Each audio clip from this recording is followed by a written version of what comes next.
microphone. We're very honoured to have with us here Patwant Singh. When we thought about who we should invite to unveil this plaque, there was really no room for conjecture or debate.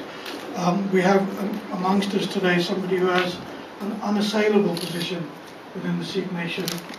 An example of which is that once at Osborne House, when we went to the Isle of Wight, I was asked by Lady Ivor whether it would be appropriate for her to kiss Patwant Singh farewell. And I said in my own special way that I would consider that the whole Sikh nation had been kissed if she were to kiss Patwant Singh. He really does have an unassailable position. He is a man of esteemed credentials, a man of great implacable conscience, and a man who has done more than any other that I can think of in recent times to rewrite and to refocus and to reinterpret the glorious pages of our history which have been distorted. Distorted because, as the famous ancient African proverb goes, that unless the lions tell their story, history will always glorify the hunters. And what Patwant Singh has done for all of us is to represent that history in a way that is authentic, that is genuine, and that does justice to the sentiments upon which our faith is based. Before I pass on to Patwant, just a few words about today. I think it's appropriate, although it's the first time I've been here, that we should be in the Dissenters' Chapel.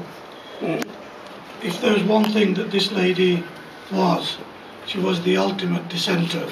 As Peter has just hinted, even the East India Company, the mighty empire, would regret allowing her to be reunited with her son.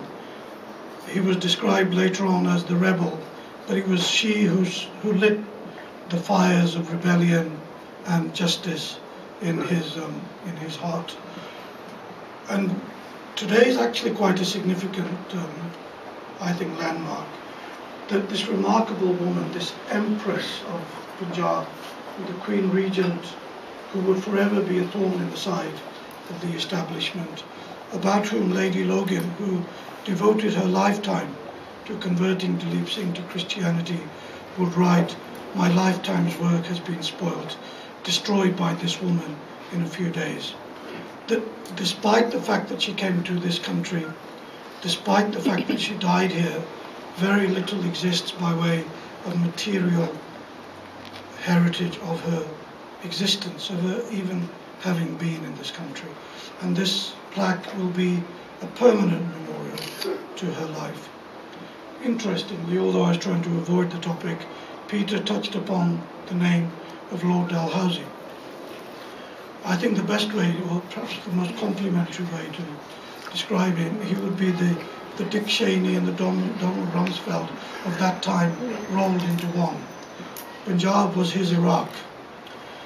But the remarkable thing is that here, so many years after the Maharani Jinda's death, we are gathered to commemorate her life and to put up this permanent memorial and a new location on the Anglo-Sikh Heritage Trail.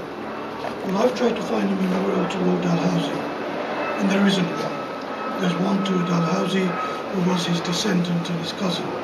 And I think in its own way, posthumously, we are doing justice to the memory of Maharani Jinda, in the same way that history has perhaps done justice to the memory of Lord Dalhousie.